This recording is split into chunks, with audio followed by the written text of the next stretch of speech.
yourself in some type of trading traps, because that's the kind of environment we're in right now. Volatility is fairly low and there's not a whole lot to do from the sell side. Now, certainly you can pick directional trades right now, but selling volatility is not necessarily in vogue with VIX at or around 20. So guess what?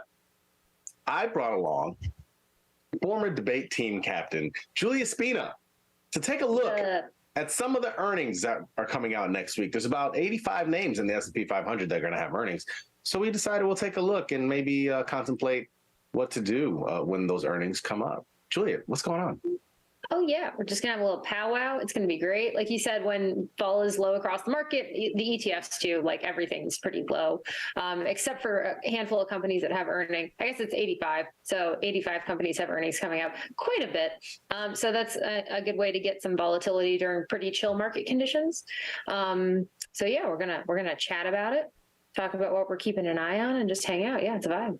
Yeah, for sure. Yeah, it's I say that at the beginning of the show, the idea of not getting yourself into any trade traps. Look, I know there's a lot of things you can do. Matter of fact, when I worked at a trading firm prior to, many moons ago, days like this and days like in the past week, we would totally just be putting on, right now, I'm sure there's a lot of retail traders that are putting on iron condors and SPX or iron condors and SPY or all these different ways to kind of squeeze out a dollar, right?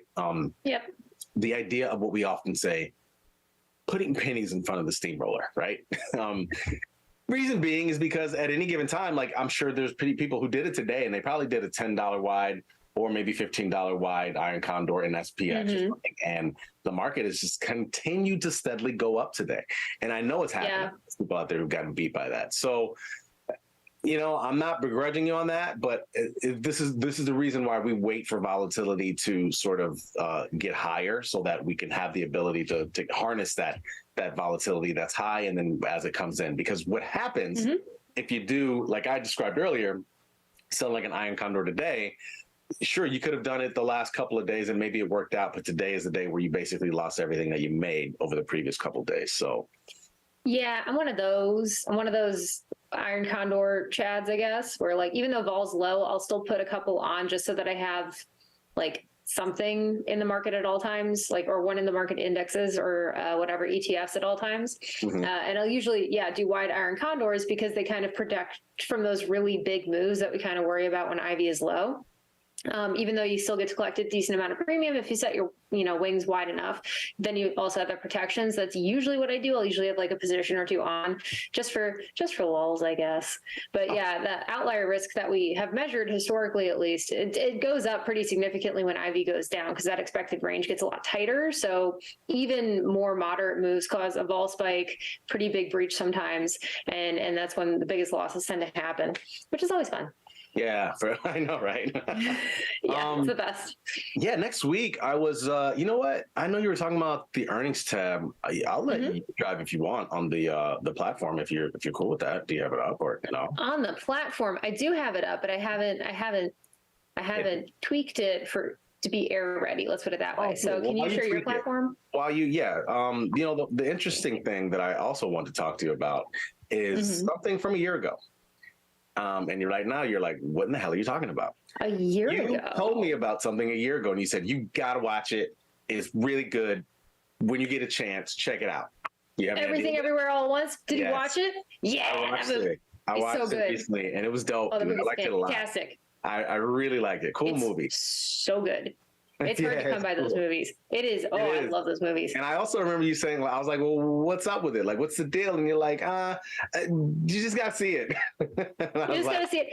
All the A24 movies, I adore the A24 movies, and that's got to be my favorite. Wait, what's A24? What do you mean? What's that? A24, it's a production studio. Oh, for real? Okay. I know that. It's like a kind of indie. I don't know if it's indie anymore, but they've made like some of the best movies I've seen are like Hereditary, Midsummer, extremely disturbing cult movie. Don't watch Midsummer if you don't want to see a lot of flowers, but also be really fundamentally disturbed.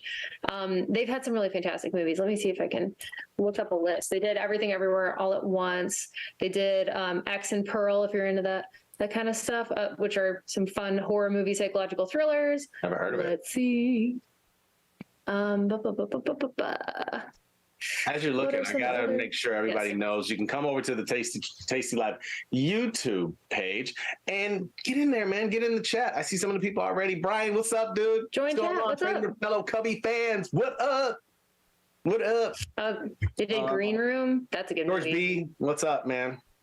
H. Montero. What's up? H. Montero's been around a long time, man. I like that dude. Hi, chat. How you doing? Are we all fans of A24 in here? Yeah. Anybody seen any other A24 movies or the Hereditary? That's a good one.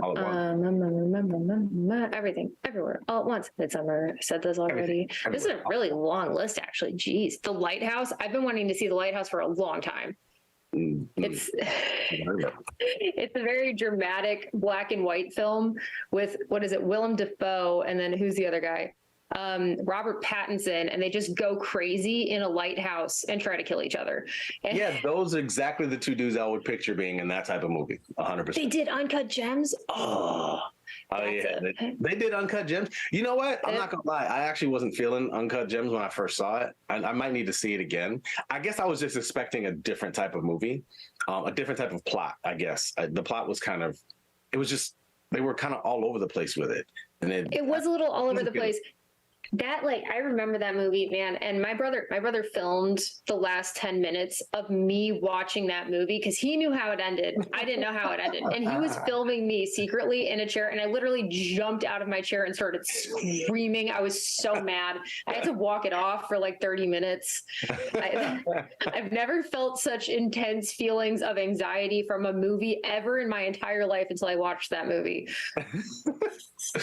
The first we got I listed in the description. We got a couple listed. We got some of the big ones, like just 3 of them, but we got Microsoft and Visa and Tesla. So those are obviously some of the big ones for next week. I just looking at Microsoft. So, I'm not always let's see. How do I want to start this off? I used to trade a lot of earnings. That was the number one of the things I used to do, especially in a momentum group. It's always an opportunity to trade like a different side, right? And when I traded them, a lot of times we weren't necessarily selling vol. Most of the times we were trying to play them like something that we thought was going to move based off of how it had been moving recently. Now, it's totally different.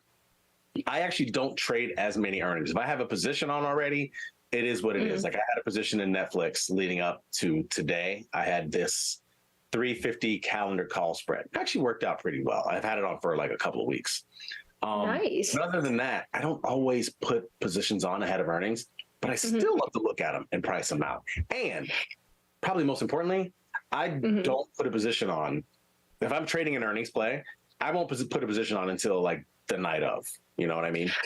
A lot of people are that way. They put it on like the day before, take it off the day after, usually really short duration. I've traded earnings like a handful of times, and they're usually like super tight, super short-term duration. But ever since, I think like Meta's earnings report from last year was the first time I'm like, I think I'm going to stay away from earnings for a while.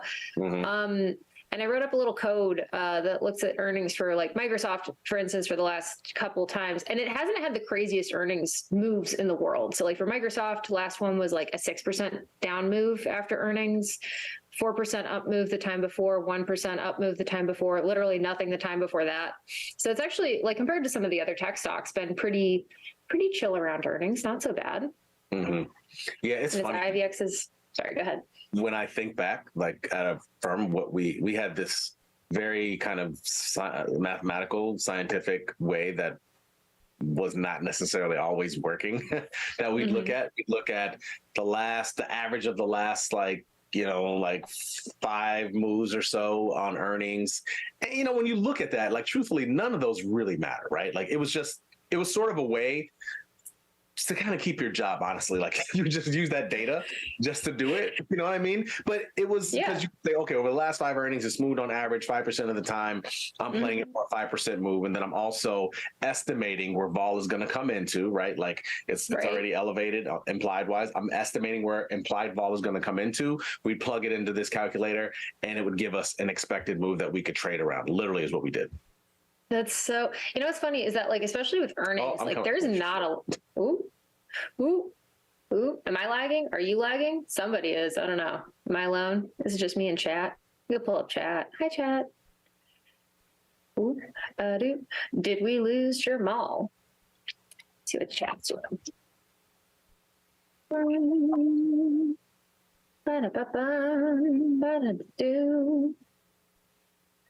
Oop. Hi. Sorry. Good, right. Hi.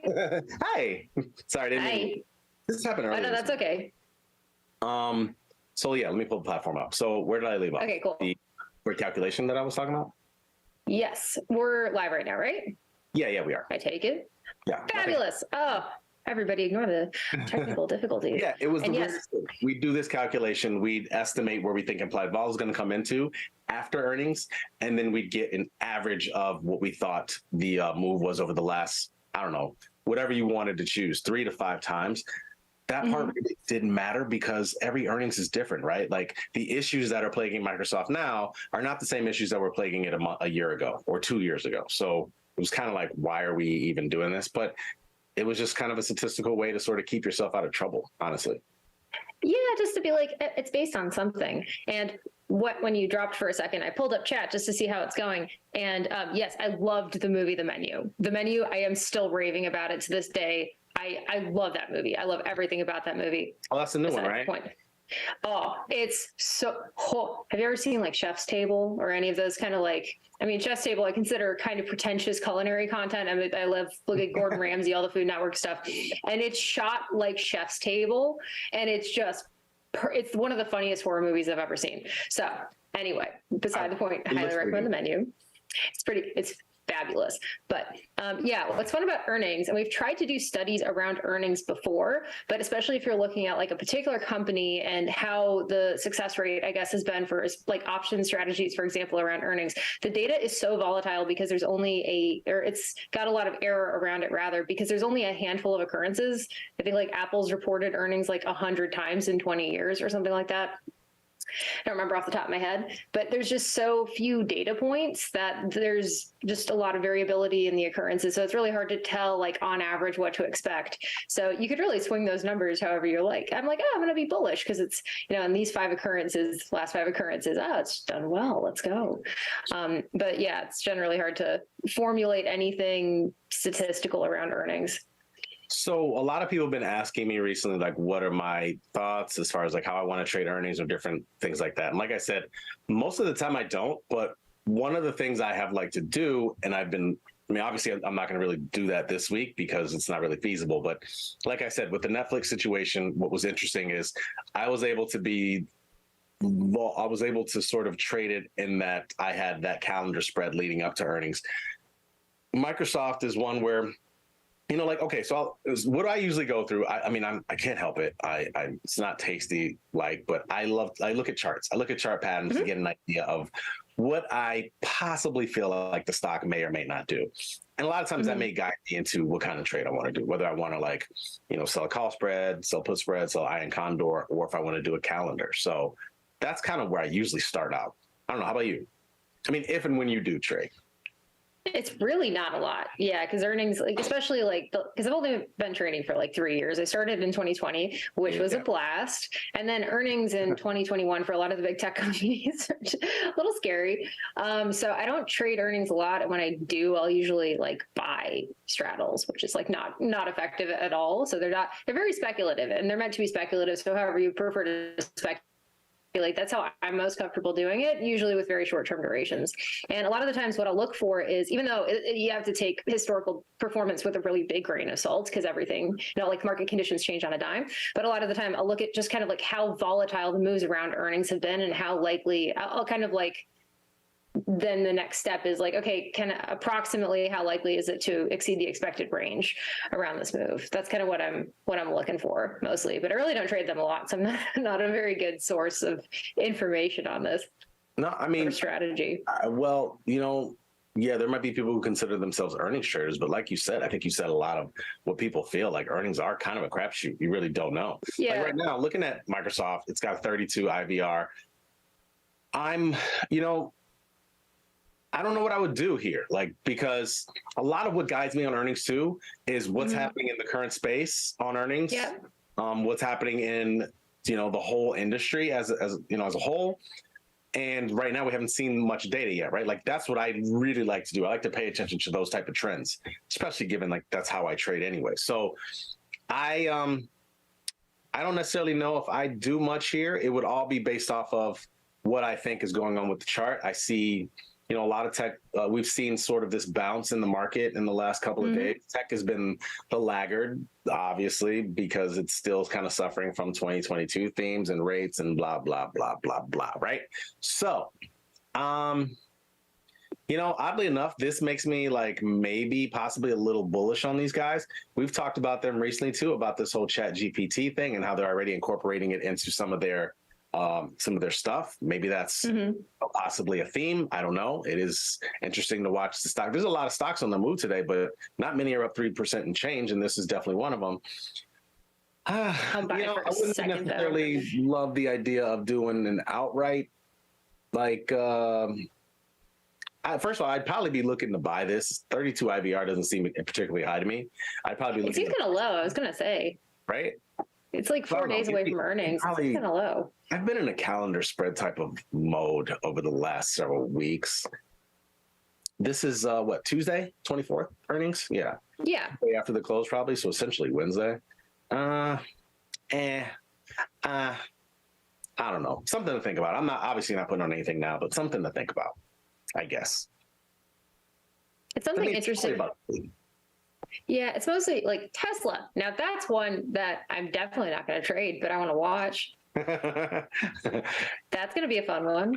Yeah, this should be a fun one. I mean, the stock is obviously suffering for a lot of different reasons. People think it's Elon and all the other crap. Personally, I just think it's cars, right? Like right now, if you've been paying attention to what's going on in the car market, it's been fascinating. And, a lot of valuations of cars have gone down dramatically over the last 6 months to 9 months because, well, that's just what happened. They were really inflated after the pandemic.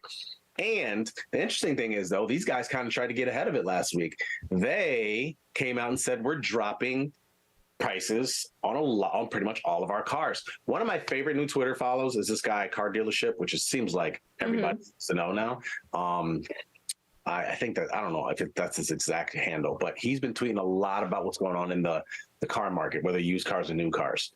And obviously Tesla's come up a lot and talked about their price cutting. And at first everybody was like, oh, they're cutting prices. That means they're going to lose revenue. They're going to suck. Well, one of the things that happened is like CarMax dealerships like sold 50% of their inventory last week within like 24 hours. It's crazy. So I guess because Elon Musk is in the middle of an investor fraud lawsuit or trial, actually, something like that. Like he's in the middle of a a lot of shenanigans, and he's definitely gotten a lot of the spotlight. And there was this TikToker, I don't remember his name, but he said something along the lines of the difference. He was talking about the difference between investing and trading. To succeed at trading is, I don't totally agree with this, but to succeed at trading, you need information that nobody else has. And whether you get that edge from insane computational power or insider information or whatever, like it's just very, very difficult to trade based on the public information that we currently know. I think Facebook was a good example of that because I remember very distinctly the first time that Facebook really donked after earnings was after they released information really pertaining to Apple's private policy update, whatever, that affected their ad rev, which I never in a million years would have thought of. And that wasn't like terribly easy to piece together based on the public image at the time. So with Tesla, that's a weird one because I kind of keep up with the public side of it or the media side of it, but it's really, I have no idea how I feel about this one. Long story short. I tend to, I don't know. I would have said it's going to go down big on earnings, but I feel like after them coming up with this resolution for their cars the other day and cutting prices, I feel like that's going to be a positive for them. I guess I should mention what are all the things I look at for earnings.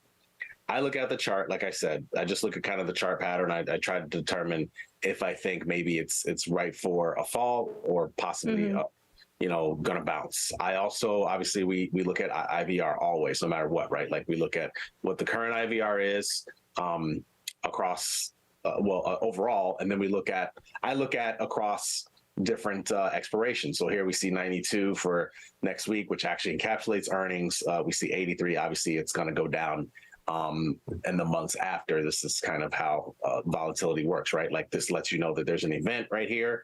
on 7 days ago. And then obviously the rest are going to be lower because they don't actually have that event. So I look at all that stuff and then I usually kind of make a determination there. Yeah, this one is a tougher one to play, man. I mean, first of all, for $130 stock, it costs actually, oh, you know what? It's kind of come down now, huh? Oh, no, it hasn't. See, that's what I thought. Like, even IVR is a lot lower than I would expect. 33.8, like under 35 even. Like, I'm kind of surprised that it's so low right now. Yeah, it is. And I think that speaks to sort of the entire market. Like, even heading into earnings, things aren't quite necessarily that big overall, I would feel. And unless there was something absolutely crazy happening in the space, like that doesn't count. But I was trying to find something, a name. You know what? There's really not many names that are extremely high vol. Even SI, where obviously stuff's been going crazy in crypto. So yeah, volatility is fairly low overall in the equity space. But I don't think it's going to last.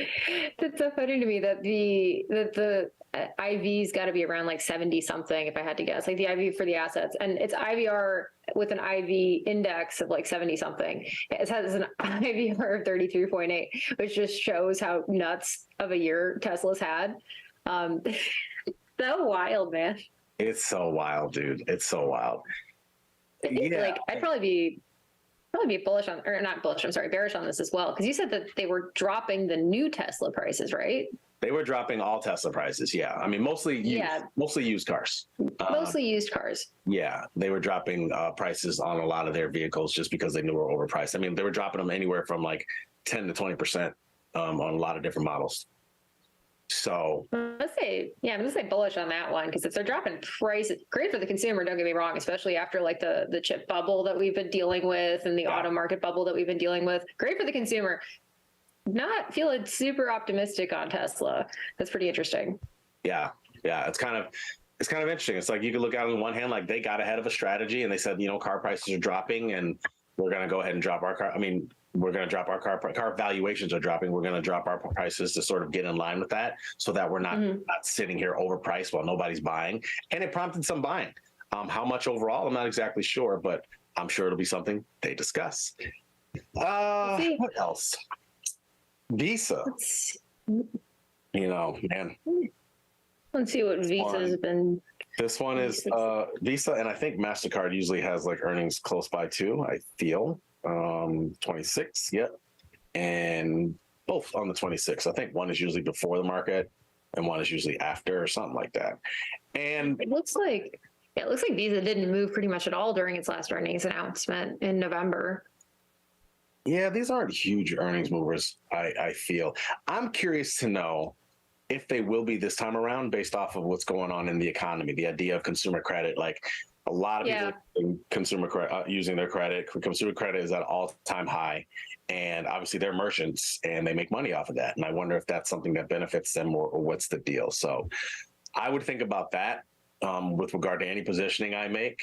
Now, again, like we said, IVR is super low and these IVs are definitely kind of low compared to some of the other stuff we were just looking at. I mean, Microsoft IV is like 40 something, 45 or 41 or something like that. Tesla's like 70, 80s. This one's fairly overall. The other thing I love to do also is just wait until after. Like this would be a name I'd probably wait until after earnings and then decide if I want to do anything. Yeah, man, just earnings are something I like to watch because I think you kind of alluded to it earlier. They just kind of like keep you up to date with what's going on. It's kind of like, here's how we're doing. It's like a nice way to keep up with the market because you could just kind of get like a summary of how, companies across different sectors have been performing and the kind of like snag that they've run into that's affecting their investors. Sure. So it's a kind of like, it's something I like to keep up with, but I don't really personally trade. And I think with Visa specifically, I read an article recently, like a couple days ago, that like the whatever Apple card like loses Goldman Sachs like a lot of money, just like a ton of money. I don't know exactly why. I'm assuming it's because people don't pay back there's just like a lot of outstanding debt on those cards. So cases, not feeling super confident in the credit situation in the United States at the moment. They don't custody the money. I mean, they just get paid on the charges that people do. You know what I mean? They're With merchants. Goldman? No, I mean, well, Visa. I'm just saying, like, you know, Oh, with like, Visa, I see. right? Like, you know, just saying, like, you're right on Apple Card and Goldman, but I'm saying, like, for Visa, and I mean, that's one of the reasons why I think Goldman kind of fell down because of that, their consumer situations. Matter of fact, I saw something today that the Fed is probing them about their consumer credit area. But anyway, Visa and MasterCard make money off of those charges, right? So is that good for them or not? I don't know. That's going to be interesting on earnings, right? Now, all of this gets to the fact that we can know all these narratives, but like Mr. Tom Sosnoff said, it could tell you, I could give you the numbers ahead of time on some earnings, and it still won't necessarily make sense. Always keeping that in mind, which is one of the reasons that it's easier to just trade the vol. But when there is no vol, in the absence of vol, how do you trade a name with earnings? Well, you kind of just pick a side in a way and sort of, I mean, at times get long, dare I say. I mean, that's what when I see a name like this with a 15 IVR and a chart that really doesn't necessarily, I don't think this is particularly high or low. Again, I'm only looking at 6 months. If I looked at, 2 years, I mean, this chart hasn't, outside of the craziness of late fall, it really hasn't wavered much off of 200 in a way. I don't know. Yeah, about 200. So I don't know. I'm not particularly excited about the idea of a trade in here. Yeah, there's like another element of complexity, which is that like you have your speculation around earnings, like here's what we're projecting the earnings report is going to be. So if you report a bad earnings season, but it's not as bad as what's projected, like a lot of the time prices will still go up, or maybe they won't do much of anything, but it's only when it's worse than expectations. And not only you have to account for expectations as well. So what do I think the market is expecting? And now based on my speculation, what do I think is actually going to happen in the market? And then can I trade that? It kind of adds another element to complexity, but it's kind of a fun psychological problem that's not dependable at all, but it's still fun. Yeah, true that. I guess I forgot to mention, and I feel like most of you might know this on the stream, but for those who don't, the other really important thing that you should do the day of earnings, whether, before the earnings literally come out, if it comes out after the market closed, do it during the day. If it comes out before the market open, obviously do it during the night before. Looking at the straddle price, right? Like looking at how much this straddle costs, doesn't matter if you buy or sell it, it's going to give you the mid value anyway. And the mid value of this straddle is $9.30. Divide that by the current strike, and that gives you a percent move that's expected in either direction for the stock. So in this case, this is looking at a 4% move. Now, this is today. By the time we get to the actual earnings, this should change, but that's always an important thing. Kind of gives you an idea. And I've trust me, I've done a million earnings where I said, okay, it's like a 4% move. I'm going to structure a trade around the 4% move mark and see what happens. Cool. Done those. I like back of the envelope stuff. Yeah. Good time. Love it. Good times. Yeah. You know what? So we ran out of time so fast, maybe partly because I was out of here for like a solid 30 seconds, but hopefully I kept the chat entertained and not. Well, thanks for coming on as always. We got to get out of here, folks. That's our time. Thanks for watching Engineering the Trade. And as always, be smart, be patient, trade small, trade often. Peace.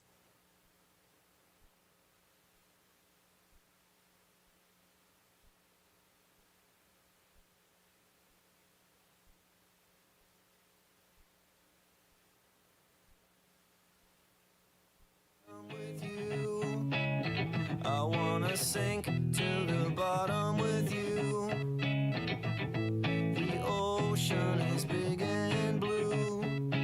I just wanna sink to the bottom with you. Cars on the highway, planes in the air. Everyone else is going somewhere, but I'm going nowhere. Getting there soon. I might as well just sink down with you. I wanna sink to the bottom with you. I wanna sink to the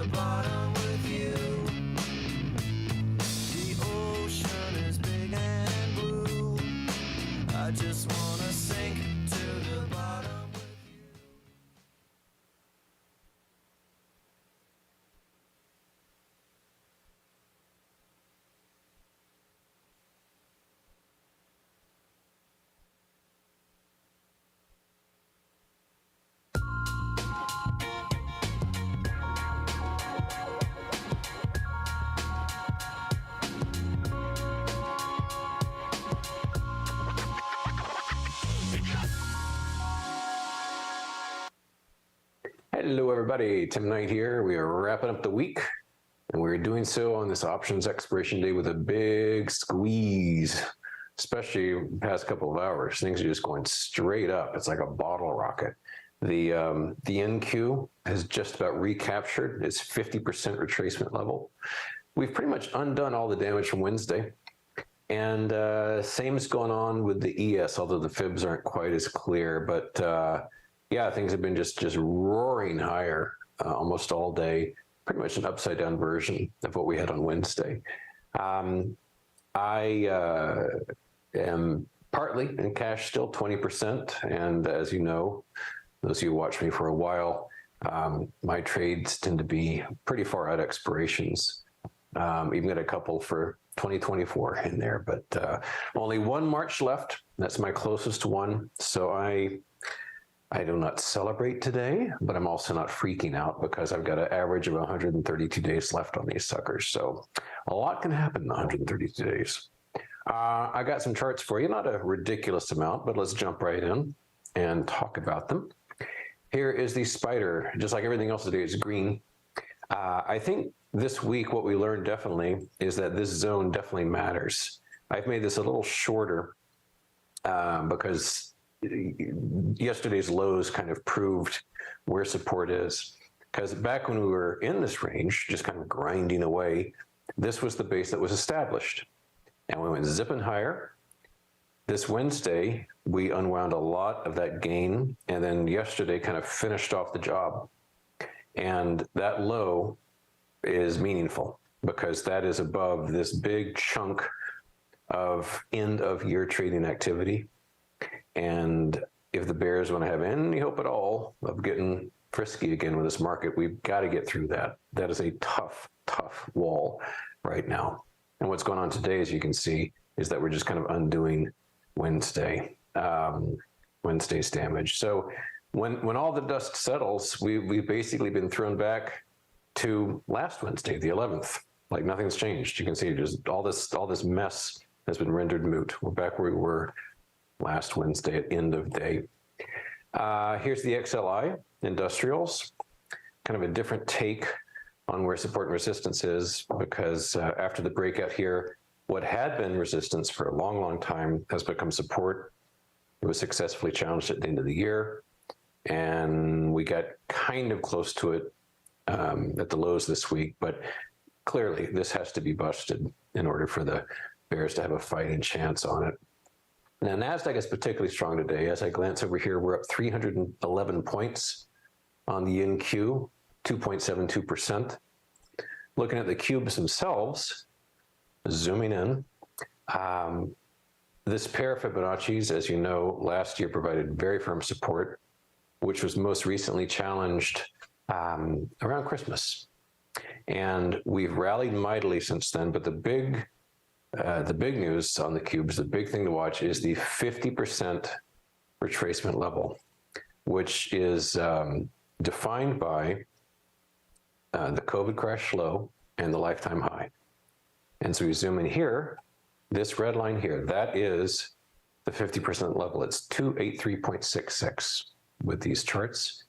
And we pierced it a little bit on Wednesday, but retreated, and now we're coming right back to it.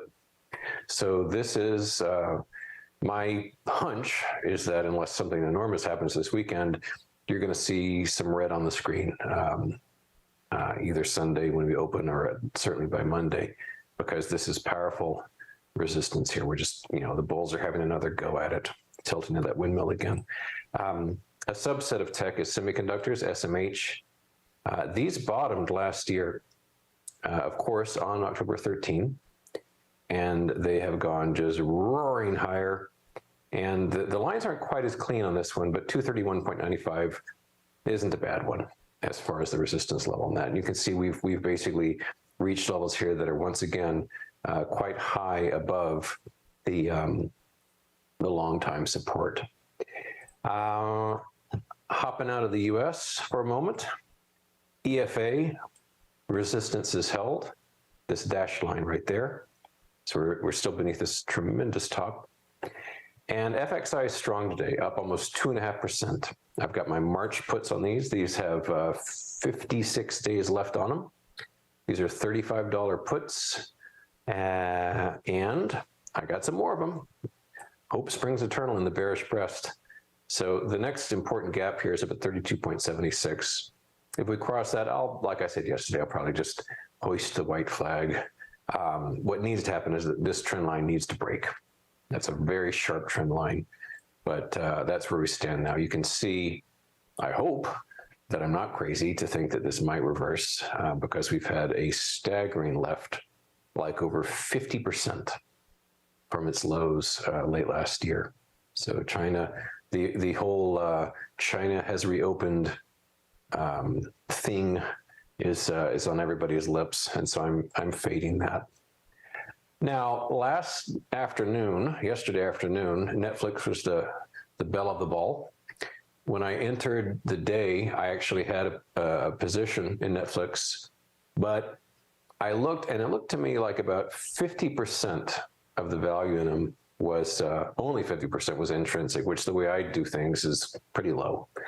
And I got out for a small loss, and I'm glad I did, because as you can imagine, those puts are down. They've lost about a quarter of their value today. They were June puts. I have re-entered my position, however, today, now that we're past earnings. I have April this time, April $375. So told you, like, in the money stuff. But this is what Netflix is doing here. We're up on this about 7.63%. And we've got a nice little doji floating right there. Well, it's not really a doji right now, but that's where we're at. And as I say, got out yesterday before earnings, took a small loss, re-entered today, now that we're past all the hellfire and brimstone. I usually don't let earnings rattle me too much, but with Netflix, it's pretty rich on the IV side. Other earnings that came out, and this one was this morning, was Schlumberger, symbol SLB.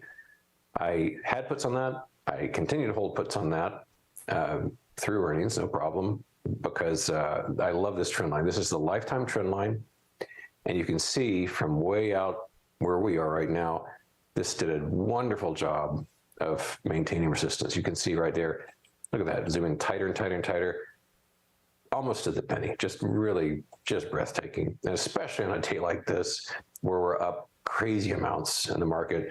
Anything that's red, God bless you, Schlumberger. I mean, good job. So maintaining that position, and my energy bearishness, in spite of crude oil strength, still holding tough. Banks, had some banks come out. Silicon Valley Bank Financial Group, huge day, up over 15%. No position, neither old nor new, but I will point out it did a great job filling out this gap. This gap was a huge drop that took place between the 20th and the 21st of October. We've sealed that sucker right up, and now we've got this crazy spinning top pattern going on. This is a clumsy way of saying this is probably about all it's going to rise. Yeah, cool little chart there. Ally Financial, ALLY. I had good success with this last year, and got out last year and kind of forgot about it. But today, when I saw the pop on this, I decided, I think I'll get in again. So I've gotten some, wow, yeah, those are the 2024s I'd mentioned. January 2024, $40 puts on Ally as of today. But big rise today, over a 20% gain with Ally Financial. But you can see here, it's a nice steady progression lower for Ally. And they didn't have earnings yesterday or anything. I think it was like a few days ago, but Goldman Sachs did have some news come out, which has weakened their stock as well. So we're down on GS a little over 2%. Over in commodity land, commodities are still strong. DBC up about 0.5%. We've been very steadily rising here past 2 or 3 weeks. Big part of that is USO, which is green again today. And zooming on this one, still within this right triangle pattern. So getting pretty dangerous there for a breakout, but so far hasn't broken that quite yet. And of course, in sharp contrast to oil, natural gas just can't seem to find a friend in the world. It just, no matter, it gets pops now and then, it gets little lifts and bids now and then, but on the whole, it just seems to do nothing but go down. So here's UNG, just, you look at this, 1, 2, 3, 4, 5, 6, like 6 or 7 red days in a row, and just a steady slide lower with UNG. So quite a sight. The ETFs in energy, of course, are also green, but I don't have positions in these, but keeping a interested eye in them. Well, let's see if Wednesday's high holds for XLE, and same holds true for XOP, which has done some damage to this trend line, but it's above it again for the moment. But let's watch that Wednesday high, like I said. An individual item that I have puts on, by the way, in energy land is Murphy Oil, MUR, and kind of the same logic. We've got topping pattern here, but we really haven't broken this trend line yet, and that needs to happen. Gold, a little bit red right now, a little bit weak. It's had a staggering run up here ever since this bottom early in November. So pretty much all of November, all of December, and into the new year, very little except ascent. But we've sealed this gap, and now we're kind of stalled out. So we'll see if it gives up the ghost or not. Tesla, up for a change. And as I've said, I've stayed far, far away from this one because we just about reached my target on this. And I will do nothing on this unless it can get around 160, somewhere close to 160, or the high 150s, to be honest. Then it'll get interesting again. Alphabet announced, as you probably know, 12,000 layoffs coming. And the stock is loving that news, but I don't think it's going to last because you can see here for many, many months, you get these pops now and then, lower high, lower high, lower high, lower high, lower high, and today another lower high. So, you can only lay off 12,000 people one time, but the market's celebrating that for the moment. And Apple is also up, a little bit sloppy, but still this, and won't have earnings out until not next week, but the week after, but still looks like a very heavy amount of overhead supply for this one. I made mention yesterday that I think interest rates have a chance of strengthening again, and so far they're doing that. TBT, the ultra short on bonds, is up today, pretty sharply too, over 3%. So let's keep an eye on those rates. And the last chart I've got for you is just bananas, but I like to share this on rare occasions. This chart here is calculated based on data from the Federal Reserve, which has done a pretty good job of looking ahead about 2 weeks to where the S&P is headed. And right now, we're